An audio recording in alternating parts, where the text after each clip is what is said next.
거기서 나와야 산다라는 제목으로 하나님 말씀 증거합니다. 여러분은 우리가 지금 엘리야를 보고 있는데, 엘리야 하면 가장 먼저 떠오르는 사건이 어떤 사건입니까? 아무래도 조금 앞에 있었던, 바로 앞장에 있었던 갈멜산 사건. 450대 1, 너희는 너희의 신을 부르라, 나는 나의 하나님을 부르겠다. 그리고 하늘에서 불이 내려와 이 제단의 이 제물을 사르는 그 신이 참 하나님이다, 진짜 신이다. 그렇게 대결을 벌였고, 정말 엘리야는 하늘에서 불이 내려와서 그 제단의 불을 사르는, 하나님이 참 하나님을 보여준 사람, 하나님이 진짜 신이라는 것을 확정시켜 준 사람, 그 사람이 엘리야예요. 그런데 그 엘리야가 추락을 합니다. 추락하는 정도가 아니라 완전히 곤두박질을 쳐요.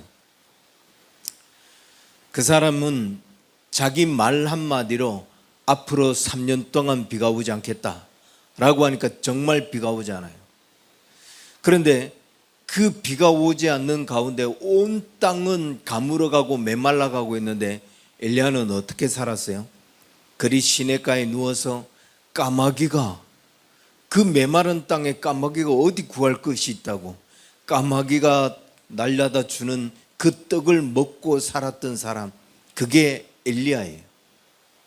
사르밧 과부를 만났는데 이 사르밧 과부가 자기에게 떡을 대접해요. 그랬다고 이 가뭄이 끝날 때까지 그 가루와 기름이 떨어지지 않을 거다 라고 했는데, 정말 그 집은 그 가뭄 속에서도 기름과 가루가 떨어지지 않는 그런 기적을 경험하고, 아들이 죽었습니다. 그러니까 죽은 아들까지 살려내요. 모세도 이런 기적은 일으켜 본 적이 없는데 그런 죽은 아들까지 살려냅니다. 그리고 비가 다시 내리게 한 날, 그날은 무슨 일이 일어났어요? 3년 내내 가물었으니까 어쩌다가 하늘에서 불이 내려온 게 아니라 땅이 바짝 말라서 불이 탔겠지 라고 할 수 있겠지만, 그러나 450명은 왜 불이 안 내려오고, 엘리야는 어떻게 기도했는데 불이 내려옵니까? 그리고 불이 내려오고 난 후에 어떻게 이야기해요? 지금부터 비가 올 거다. 그런데 정말 비가 오잖아요. 엘리야를 보면 무슨 생각이 드냐? 여러분, 구약의 모세 다음으로, 구약에 있는 인물들 가운데 제일 위대한 인물, 그는 두말할 것 없이 모세죠. 근데 모세 다음으로 위대한 사람이 누구죠? 누구예요? 아브라함이에요? 요셉이에요? 구약의 모세 다음으로 위대한 사람은 엘리야예요. 그게 어디서 증명이 되느냐? 예수님께서 변화산에 있을 때 모세하고 누가 나타나요? 엘리야가 나타나잖아요. 마치 하나님은 엘리야에게 모세에게 주었던 그 지팡이를 준 것 같아요. 모세가 하나님께서 주신 그 지팡이로 땅을 치면은 땅이 흔들리고, 홍해를 치면 홍해가 갈라지고, 반석을 치면 반석에서 물이 나고, 그냥 하나님의 능력을 그대로 그에게 전수해 준 것처럼. 그런데 엘리야는 그 지팡이도 없는데 기도하는 대로 됩니다. 비가 오지 않을 거다. 지금부터 비가 올 거다. 불을 내려 주십시오. 이 아이를 살려 주십시오. 기도하는 그대로. 그 위대한 선지자 엘리야가 그런데 추락을 해요. 그 위대한 하나님의 사람이 추락하는 정도가 아니라 곤두박질을 칩니다. 450명하고 대결을 해서 그렇게 그가 얼마나 당당했어요. 항아리로 물을 갖다 부어라. 뭐 그 정도 해갖고 되겠냐? 하나님은 물이 흥거덩하여 다 젖어 있는 이 재물까지도 태우시는 분이다. 계속 물을 갖다 부어라. 그렇게 당당했던 그 사람. 그런데 450명하고 대결해서 자기가 이겼음에도 불구하고 이스라엘 백성들이 정말 하나님이 살아계시는 거야. 정말 하나님만이 참 하나님이구나. 그렇게 인정하고 그렇게 무릎을 꿇는 게 아니라 저 사람 죽여라. 이세벨이 자 엘리야저 죽여라 라고 명령을 내리니까 광야로 도망을 쳐요.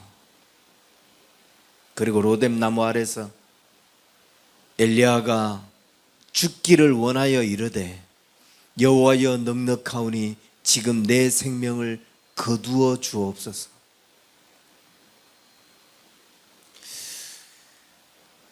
엘리야는 왜 여기서 이렇게 죽는 게 낫다고 생각했을까요?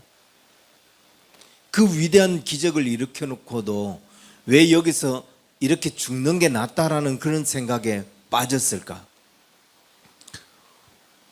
본문 앞에 4절에 보면은 그 로뎀 나무 아래서 자기가 죽기를 원하여 이르되 여호와여 넉넉하오니 지금 내 생명을 거두시옵소서. 나는 내 조상들보다 낫지 못하니이다 라고 이야기합니다. 내 조상들보다 낫지 못하다, 이 말은 뭔 말이에요? 조상들은, 모세는 정말 위대한 일을 해냈습니다. 그는 정말 하나님의 크고 놀라운 일을 해냈고, 그래서 이스라엘 백성들을 출애굽시켰고 그들을 광야길 가운데서도 다 인도해냈고 마지막 가나안 앞에까지 그는 정말 하나님의 일을 해낸 사람인데, 나는 하나님이 참 하나님이라는 것까지 보여줬고, 그래서 불을 내리기도 하고 비가 오지 않기도 하고 그 다 했음에도 불구하고 이 백성들이 그럼 하나님만이 참 하나님이구나 그렇게 시인을 해야 되는데, 그럼에도 불구하고 그들의 이 우상을 버리지 않아요. 오히려 엘리야를 죽이려고 해요. 그러니까 나는 아무것도 한 것이 없습니다. 나는 해봐야 뭐 이룰 수 있는 게 없어요. 지금까지 그렇게 열심히 살았는데 그게 다 물거품이네요. 주신 사명, 주신 사역 최선을 다해서 살아왔지만 돌아보니까 이루어진 게 하나도 없네요. 나는 그냥 여기서 이제 할 만큼 했으니까 이제 죽어도 좋을 것 같습니다. 그러고 있는 겁니다.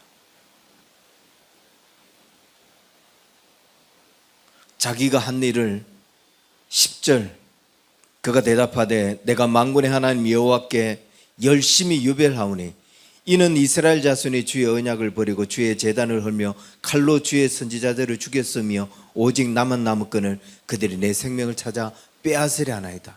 자기는 열심히 아주 특별한 사람이었대. 나는 그냥 열심히 한 게 아니라 나는 열심히 유별했잖아요. 그 열심, 이게 히브리어로 카나인데, 이거는 다른 사람하고 이렇게 다른 사람이 그 사람이 내는 그 열심을 보면서 질투가 날 정도로, 어떻게 저 일에 저렇게 열정적으로 할 수 있나, 질투가 날 정도로, 질투에 가까울 정도로 강렬한 열정, 이게 열심이에요. 전심전력으로 충성하고 있는 거예요. 정말 나는 주의 일에 목숨을 걸고 그렇게 달려왔습니다. 내가 할 수 있을 만큼 나는 최선을 다했습니다. 그렇게 이야기하고 있는 거예요. 나는 그 정도는 아니었지만 그래도 열심히 달려왔다. 버틸 만큼 버텼고 견딜 만큼 견뎠고 할 만큼 했고 지킬 것을 지키며 주께서 세우신 그 자리에서 해야 할 일을 해왔다. 그런데 돌아보니 뭔가 한 게 없는 것 같고 성과가 없고, 그래서 할 만큼 했나 보다, 이제 그만하고 싶다, 이런 하소연이 나오는 거죠. 그런데 이런 절망에 빠져 있는 엘리야에게 하나님이 찾아오십니다. 그러면서 로뎀나무에 누워있는 그에게 천사가 어루만져 주면서 일어나서 먹으라. 몇 차례 더 해요. 머리맡에 숯불에 구운 떡과 한 병의 물이 있는데 그걸 먹고 마셨는데, 또 7절에 천사가 또 다시 와서 어루만지며 이르되 일어나 먹어라. 그렇게 몇 차례 반복하고 이 엘리야는 그렇게 천사가 갖다 주는 이 떡과 그 물을 먹으면서 그 음식물의 힘을 얻어서 호렙산까지 40주야 40일을 걸어가서 호렙산에 이르게 됩니다. 그런데 호렙산에 도달하자마자 그가 간 곳이 어디죠? 9절, 엘리야가 그곳 굴에 들어가 거기서 머물더니. 왜 굴에 들어갔을까요? 겨우 천사가 갖다 주는 그 떡과 물을 먹고 기운을 얻었는데, 그래서 40일을 걸어갔는데, 그 호렙산에 도착한 후에 그가 들어간 곳이 어디냐면 굴이었어요. 하필이면. 왜 굴에 들어갔는가? 사람들은 심리학에서 이런 말이 있습니다. 사람들이 어떤 심리적으로 지칠 때, 극한 스트레스에 빠져 있을 때 거기서 벗어나고 싶은 거예요. 더 이상 이 사람들과 이 세상과 접촉하고 싶지 않은 거예요. 그래서 자기만의 안전지대로 숨는데, 그게 뭐냐? 굴 안에 들어가는 거예요. 자기 굴을 만들어 놓고 자기 굴 안에 들어가는 거예요. 그래서 아리스토텔레스는 4개의 굴이다 이런 것도 이야기하고 여러 가지. 상대방과 뭔가를 계속 하는데 자꾸 밀려요. 그래서 나를 좀 보호해야 되겠어요. 다른 사람은 뭔가 잘하고 있는데 나는 계속 뭔가 좀 안 돼요. 그런데 나는 부족하다, 나는 할 수 없다, 이걸 인정하고 싶지는 않고, 그래서 자기 방어를 해야 되겠어요. 그래서 자기 굴에 들어가요. 자기 궁궐을 만들어 놓고 나는 이래서 안 하는 거야,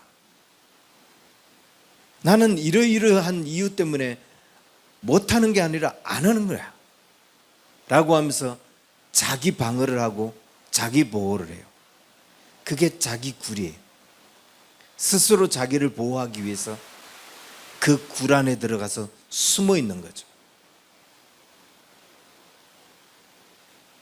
내가 왜 살을 안 빼는 줄 알아? 안 빼는 게 아니라 나는 안 하는 거야. 내가 왜 열심히 신앙생활을 안 하는 줄 알아? 나는 못하는 게 아니라 안 하는 거야. 너 때문에.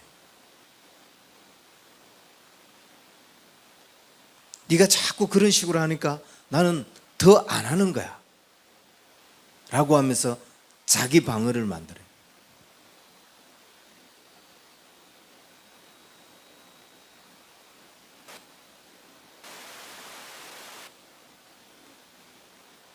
나는 이러이러해서 옳고, 나는 이러이러한 상황이기 때문에 지금 내가 이렇게 행동하는 것은 어쩔 수 없는 거고, 너라도 내 입장이 되면 이렇게 했을 거야 라고 하면서 철저하게 자기 방어진을 치는 것, 그게 지금 자기 굴 안에 숨어 있는 거예요. 엘리야가 그 상태입니다. 더 이상 나도 아무도 나를 건드리지 않았으면 좋겠다. 내가 사는 길은 이 굴 안에 숨어 있는 것밖에 없다. 내가 열심히 한들 뭐해? 하나님이 참 하나님이라는 걸 보여주면 뭐해? 저들이 여전히 믿지 않는데 이 상태를 자기는 자기를 보호하고 있는 거라고 보지만 이건 심리적으로 자신의 모든 에너지가 고갈된 상태예요. 번아웃된 상태라는 거죠. 그래서 더 이상 누구를 만나고 싶지도 않고 더 이상 어떤 일을 하고 싶지도 않고 더 이상 어떤 열심을 내고 싶지도 않은 거예요. 당신이 말하는 그 일 더 이상 하고 싶지 않은 거예요. 그게 내 사명이라 할지라도 더 이상 그 일을 하고 싶지 않은 거예요. 그래서 그냥 그 굴 안에 숨어 있는 거죠. 그런데 그때 하나님이 찾아오십니다. 다시 하나님이 찾아오신 거예요. 로뎀 나무 아래에 있는 그에게 찾아오셨던 그 주님이 겨우 먹을 걸 줬더니 40일 만에 어디로 갔는데 얘가 간 곳이 자기 굴 안에 숨어 있네요. 그래서 하나님이 다시 찾아와서 이렇게 묻습니다. 엘리야야, 어찌하여 네가 여기 있느냐?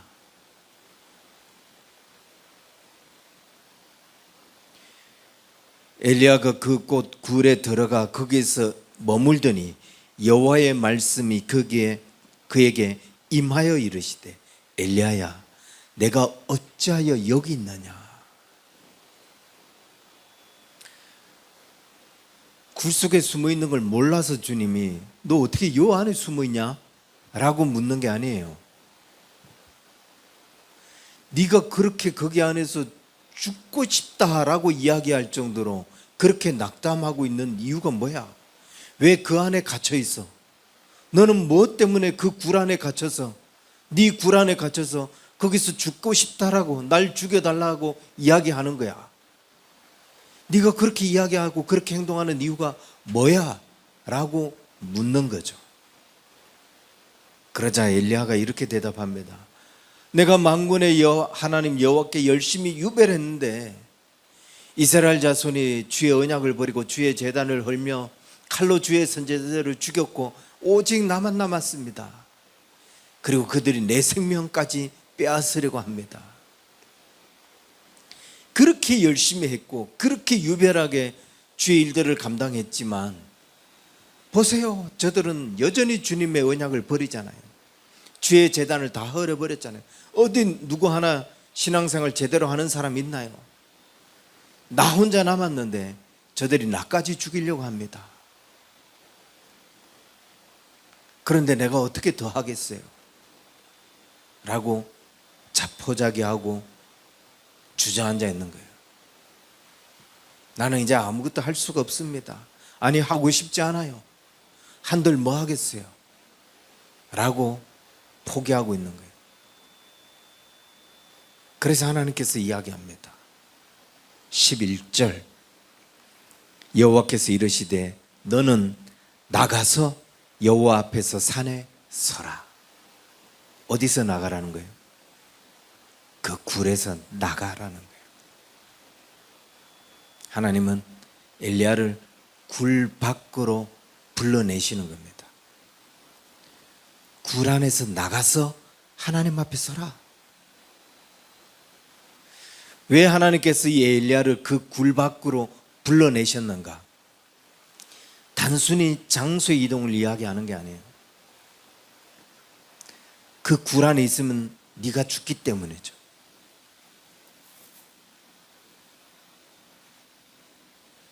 그 굴 안에 있는 동안 엘리야는 계속해서 죽어가고 있었어요. 아이고, 죽는 게 낫구나 이거. 아이고, 뭐 내가 해서 뭐해? 아유, 난 더 이상 안 할 거야. 그 굴 안에 있는 동안 그는 계속해서 죽어가고 있었어요.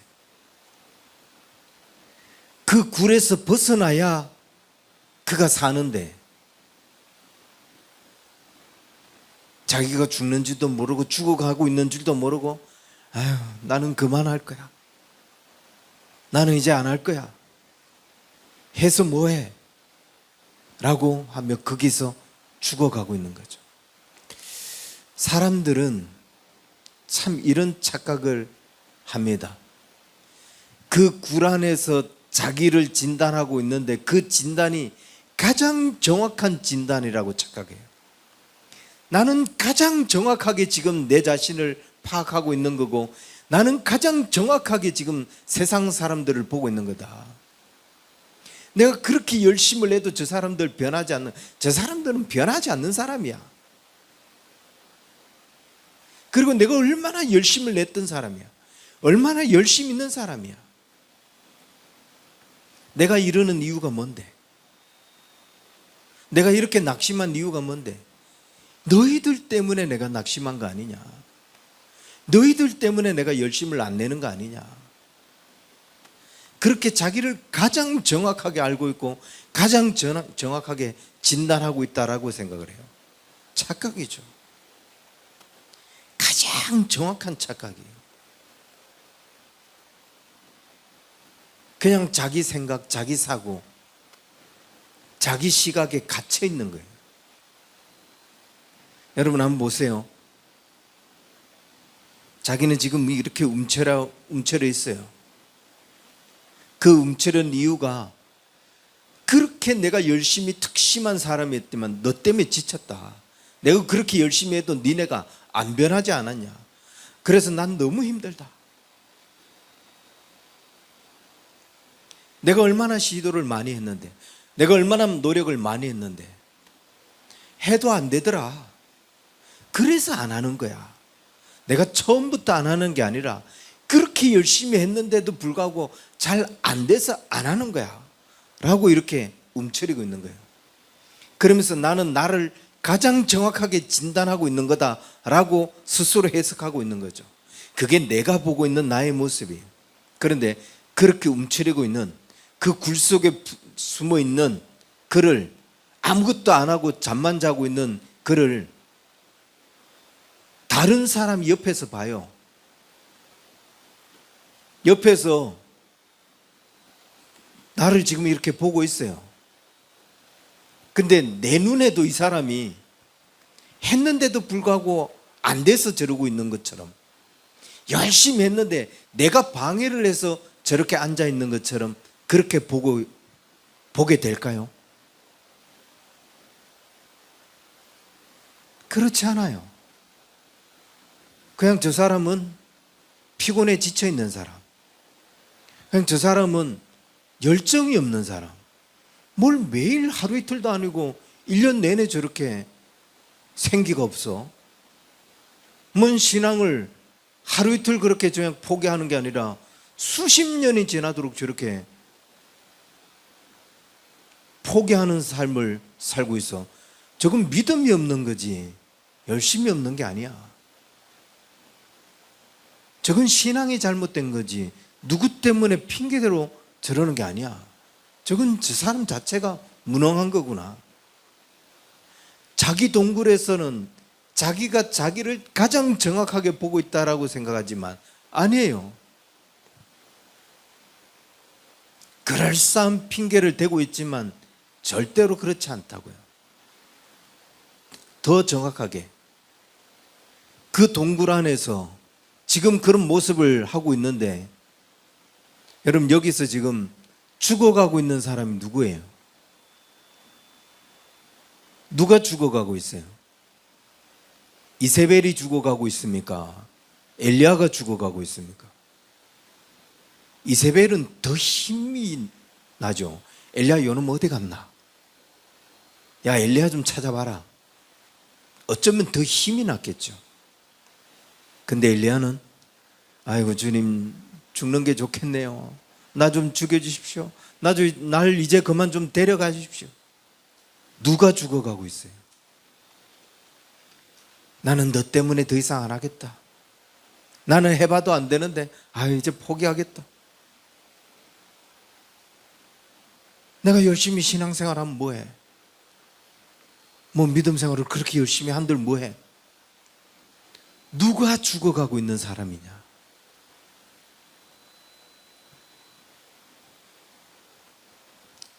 본문을 보세요. 엘리야가 죽기를 원하며 지금 내 생명을 거두시옵소서. 주여 죽여주시옵소서 라고 하고 있잖아요. 죽어가고 있는 것은 자기 자신이라고요. 그래서 거기서 나와야 된다. 그 동굴에서 나오지 않는 한 죽는 것밖에 없다.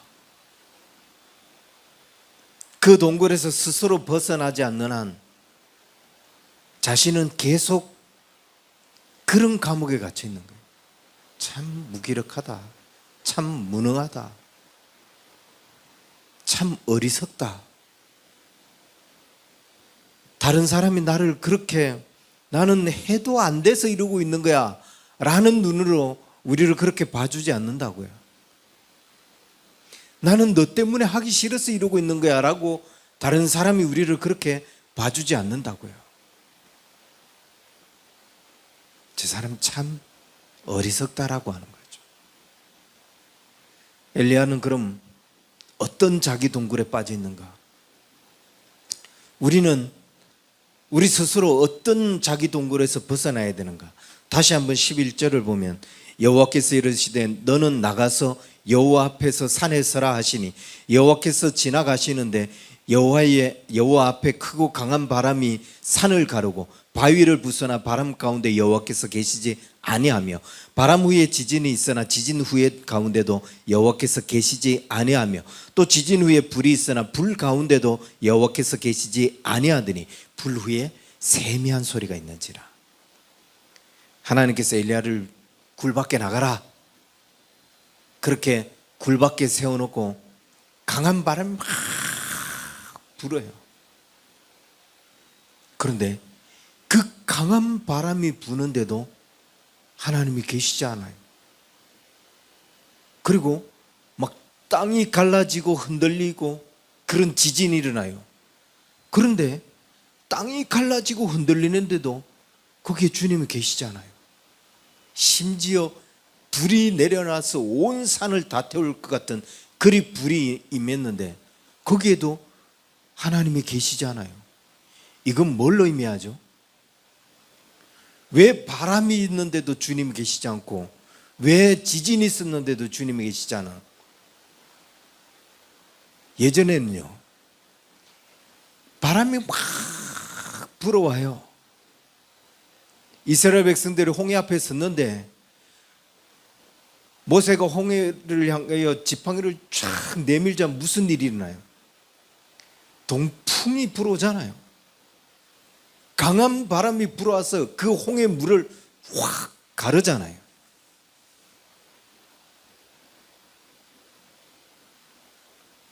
지진, 불.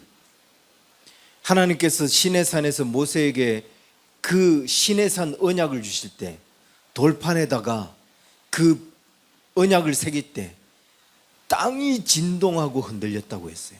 이스라엘 백성들이 저 산이 무너지는 거 아니냐? 하나님이 임재하자 땅이 진동한다고 했어요. 그 지진 가운데 하나님께서 말씀하셨고 그 지진 가운데 나타나셔서 이스라엘에게 하나님의 계약, 하나님의 언약을 선포하셨다고요. 불. 모세한테 나타나시면서 모세에게 언약을 주실 때 모세를 부르실 때 어디에서 나타나셨어요? 떨기나무 가운데 불꽃이 있으면서 불이 있으면 하나님이 있었던 거죠. 바람이 불으면 하나님이 있었던 거예요. 지진이 있으면 거기에 하나님이 있었던 거죠. 그런데 호렙산에서는 바람이 부는데도 하나님이 안 계시네요. 땅이 흔들리는데도 주님이 안 계셔요. 왜 그러냐? 그때는 있었는데 왜 지금 없냐? 네 생각이 바뀌어야 된다는 거죠. 그때는 당연히 바람이 불고 땅이 갈라지고 불이 있으면 하나님이 있어야 됐지만 그래서 분명히 이렇게 하나님인 걸 내가 보여줬으면 사람들이 변해야 되는데 나는 변할 줄 알았는데 안 변하네요. 그래서 나 그만할래요 라고 앉아있는데 네 생각이 잘못됐다. 바람이 불어도 하나님이 안 계시고 땅이 흔들려도 하나님이 안 계실 수 있다. 불이 가운데 임해도 주님이 안 계실 수 있다. 꼭 그렇게 하늘에서 불이 내려와서 그 제단을 태워서 하나님이 참 하나님을 보여주면 온 이스라엘 백성들이 여호와는 우리의 하나님이시오, 이제부터 우리가 정신 차리고 신앙생활을 할게요 라고 하고 무릎을 꿇고 자기들이 섬겼던 모든 우상을 버리고 그렇게 해야 되느냐? 그게 현실적으로 맞는 말이지만 현실은 그렇지 않더라. 내가 이렇게 설교를 했으면 다음 주부터 이 사람들은 정말 신실한 하나님의 사람이 되었는데, 얘가 10년이 지났는데 20년이 지났는데도 안 변하네. 이제는 이 사람들한테 설교 못 하겠다. 주님, 여기 이제 난 데려가 주십시오. 그거하고 뭐가 달라요?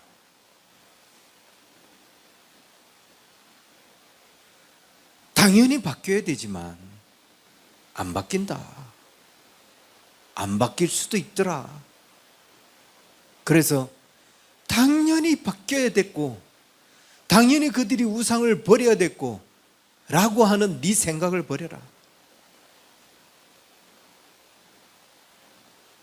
누구 때문에 엘리야가 지금 아이고 죽겠습니다 이러고 있어요? 이세벨 때문에 그런가요? 변하지 않는 이스라엘 백성들 때문에 주님 죽겠습니다, 나는 죽는 게 좋겠습니다 라고 이야기하나요? 아니에요. 엘리야 자기 생각 때문에 그러고 있는 거예요. 이만했으면 변해야 되는데 안 변하더라. 이렇게까지 열심히 했는데도 불구하고 달라지지 않더라. 더 이상 한들 뭐 하겠냐, 그냥 죽었으면 좋겠다. 자기 생각 때문에 자기가 죽는 거예요. 그 생각이 바뀌어야 된다는 거예요. 그 생각에서 벗어나야 된다는 거죠. 누구 때문에 나는 안 하는 거야? 누구 때문에 나는 열심히 안 하는 거야? 자기 생각 때문에 그러고 있는 거예요. 자기 생각 때문에 그걸 열심히 안 하고 살도 안 빼는 거지.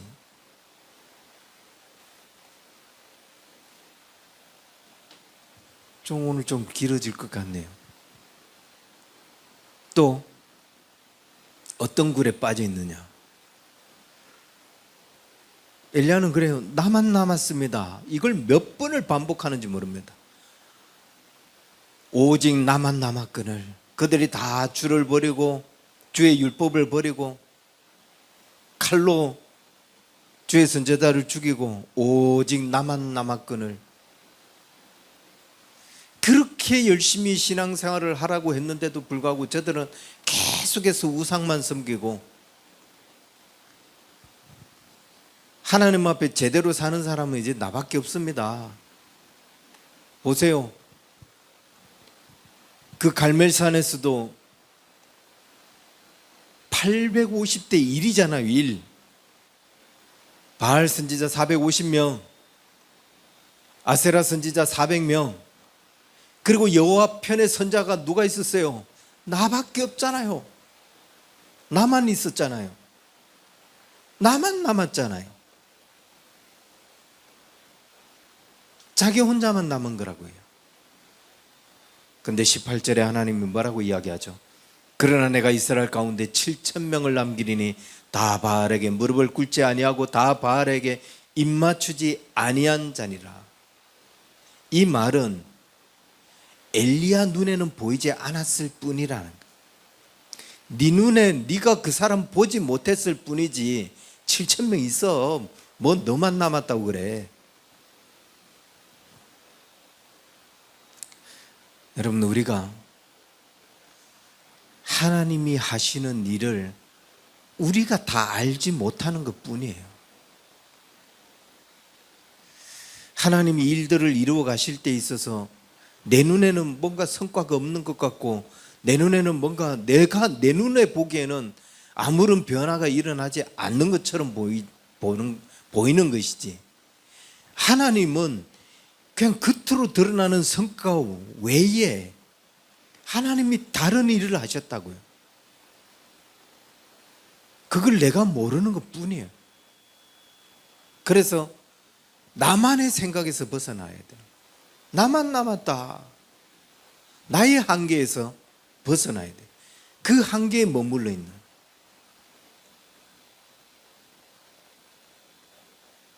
이건 자기 한계에 갇혀서 자기가 못 보는 것 뿐이지, 마치 이 세상엔 나 혼자밖에 없는 것처럼, 열심히 믿음 생활하는 사람은 나 혼자밖에 없는 것처럼 자기 한계에 갇혀 있는, 그렇게 열심을 내는 사람은 자기밖에 없는 것처럼, 내가 이런 말을 해도 나보다 더, 당신보다 더 훌륭하게 신앙생활을 하는 사람이 이 땅에 수두룩해요. 그리고 그들 때문에 한국교회가 이렇게 오고 있어요. 나만 남아서 나 혼자 신앙이 유별해서 이렇게 열심히 하는 것처럼, 열심히 하는 것도 아니면서 자기 한계에서 벗어나야 된다는 거죠. 그 한계를 벗어나지 못하는 한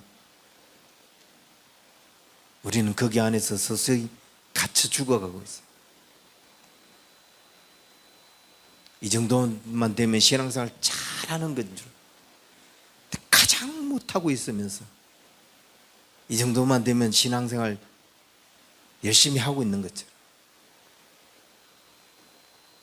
믿음은 한계를 극복하는 게 믿음이에요. 자기 한계를 극복해 나가는 것. 한 가지 더 말씀드리면, 엘리야는 자기 사역이 실패했다고 생각해요. 그렇게 열심히 했지만 아무도 변하지 않습니다.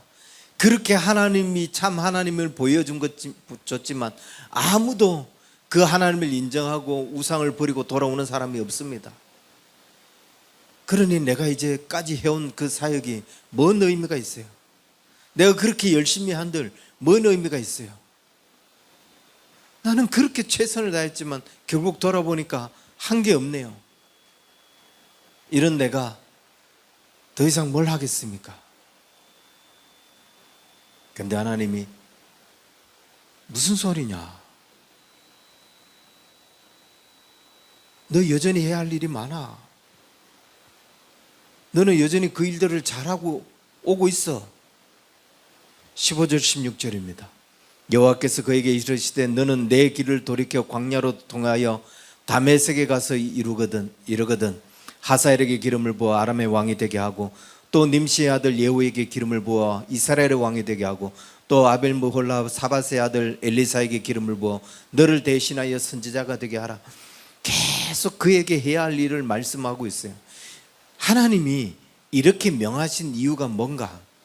예전에 저는 너는 아직도 네가 해야 할 사역이 남아있다.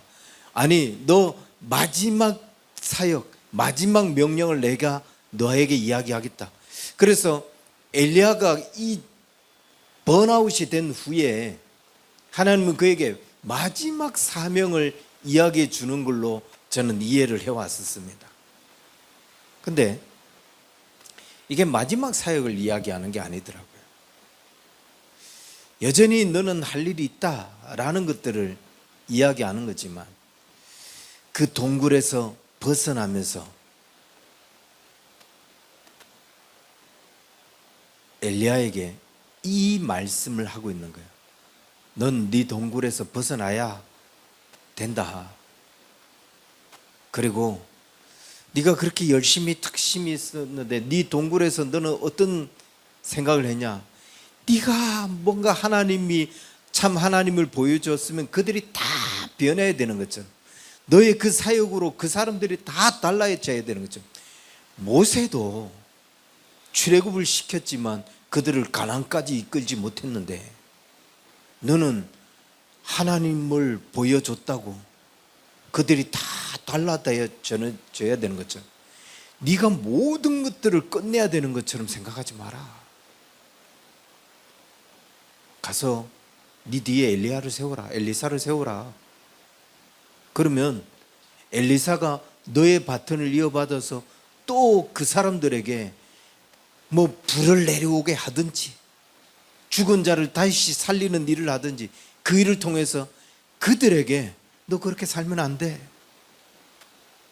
너 신앙생활 그렇게 하는 거 아니야. 하나님을 예배해야지.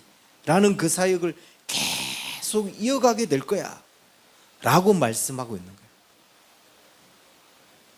네가 다 끝내야 된다라는 그 생각에서 벗어나라는 거죠. 네 사역은 실패한 게 아니다. 네 사역은 너는 최선을 다해서 네가 해야 할 일들을 잘 감당하고 이만하면 됐다. 모세 보고 주님 내가 저 가나안까지 들어가게 해주십시오. 야 이만하면 됐다. 너 얼마나 그동안 열심히 했니? 네 은혜가 내게 족하다.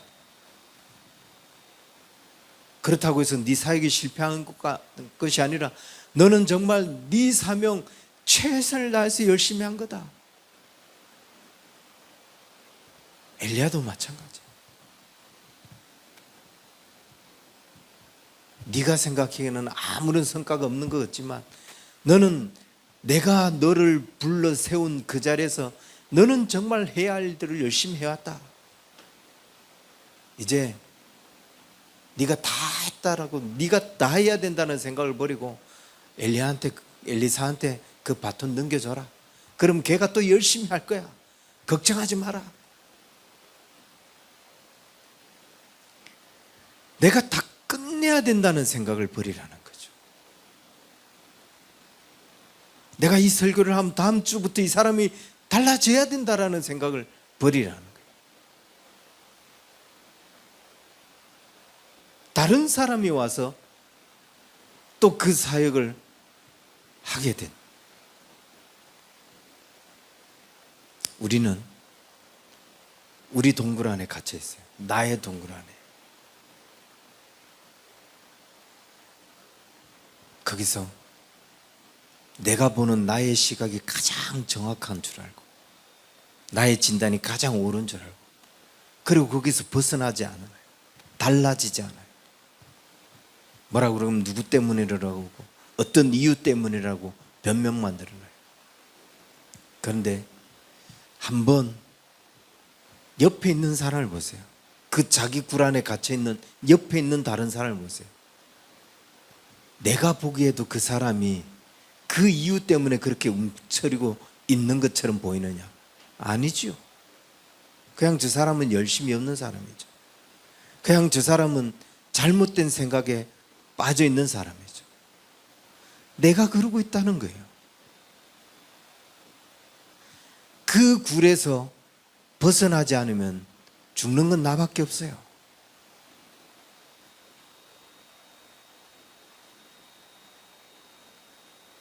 패배하고 있는 건 나밖에 없어요. 거기서 벗어나야, 거기서 나와서 여호와 앞 산에 서야, 그래야 하나님께서 우리에게 주신 그 일을 계속 이어갈 수 있게 된다는 겁니다. 오늘 우리의 모습은 어떠한가? 우리는 어떤 굴에 갇혀 있는가? 그 굴에서 벗어날 수 있는 저와 여러분 되기를 주의 이름 간절히 축원합니다. 기도하겠습니다. 하나님 아버지, 우리를 갇힌 굴에서 벗어날 수 있도록 우리의 갇힌 생각에서 우리가 스스로 벗어날 수 있도록 하나님 우리를 굴 밖으로 불러내어 주시고, 그래서 주님께서 우리에게 말씀하시는 진정한 주의 음성을 들을 수 있는 그런 하나님의 사람들 되게 하여 주옵소서. 갇힌 사고에 있을 때에 결국 죽어가는 것은 우리 자신이라는 것을 깨닫게 하시고, 엘리야를 굴 밖으로 세우신 그 하나님처럼 우리 자신을 굴 밖으로 세워주셔서 우리에게 말씀하시는 진정한 주의 음성을 듣고 우리가 가야 할 길을 온전히 걸어갈 수 있는 그런 우리 언약의 성도들 다 될 수 있도록 축복하여 주옵소서. 이제는 우리 주 예수 그리스도의 은혜와 하나님 아버지의 크신 사랑과 성령님의 인도하심이 굴 밖에 서기를 소망하는 우리 언약의 성도들 저들의 모든 삶 위에 이제로부터 영원토록 항상 함께 있을지어다. 아멘.